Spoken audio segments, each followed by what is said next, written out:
ಮೋಸ ಮಾಡಿದ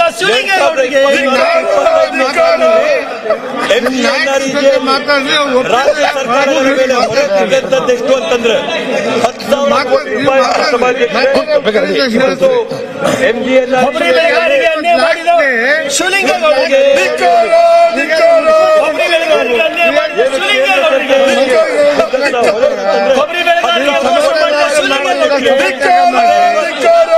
10,000 ಕೋಟಿ ಜಿ ಬಿಲ್ ಇಂದ 40% ರಾಜ್ಯ ಸರ್ಕಾರಗಳ ಮೇಲೆ ಇವತ್ತು ರಾಜ್ಯ ಸರ್ಕಾರಗಳ ಮೇಲೆ ಹೊರೆ ಬೀಳ್ತಾ ಇದೆ ಅಂತಂದ್ರೆ 50,000 ಕೋಟಿ ಹೊರೆನ ಹೊಸದಾಗಿ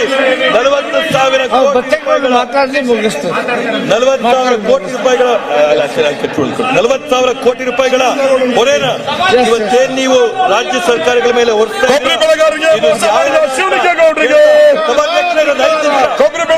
ಮೋಸ ಮಾಡಿದ ಶಿವಲಿಂಗೇಗೌಡರಿಗೆ ಒಂದಂಶ ಯೋಜನೆ ಏನಿದೆ ನರೇಗಾ ನಮ್ಮ ಕರ್ನಾಟಕ ರಾಜ್ಯದಲ್ಲಿ ಅನುಷ್ಠಾನ ಆಗ್ತಾ ಇದೆ ಅಂತಂದ್ರೆ 7,000 ನರೇಗಾ ಗುತ್ತಿಗೆ ಕಾರ್ಮಿಕರೇನಿದ್ರು ಇವತ್ತು ಪ್ರೋಗ್ರಾಮ್ ಮ್ಯಾನೇಜರ್ ಪ್ರಾಜೆಕ್ಟ್ ಇವರೆಲ್ಲರೂ ಕೂಡ ಇವತ್ತು ನರೇಗಾ ರಾಜ್ಯಾದ್ಯಂತ ಜಾರಿಗೆ ಬಂದಿತ್ತು. ಸಭಾಧ್ಯಕ್ಷರೇ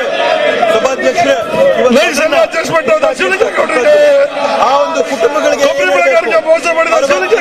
ಪಾಸ್ ಕೊಟ್ಟಂತ ಸಂದರ್ಭದಲ್ಲಿ 60 ದಿನ ಸಂದರ್ಭದಲ್ಲಿ ಸಭಾಧ್ಯಕ್ಷರೇ ಏನಾಗಬೇಕಾಗಿದೆ, ಆ 7,000 ಉದ್ಯೋಗಿಗಳು ಗುತ್ತಿಗೆ ಉದ್ಯೋಗ ಮಾಡಿಸ್ತವ್ರು ಅವ್ರ ಮನೆಗಳಿಗೆ ಹೋಗ್ಬಿಟ್ಟು ಅವ್ರ ಕುಟುಂಬಗಳಿಗೆ ಹೊಟ್ಟೆ ಮೇಲೆ ತಣ್ಣೀರ್ ಬಟ್ಟೆ ಹಾಕೋಬೇಕು ಅಂತ ಹೇಳ್ಬೇಕಾ? ಊಟ ಬಿಟ್ಟು ನೀವೆಲ್ಲರೂ ಕೂಡ ಸಭಾಧ್ಯಕ್ಷರೇ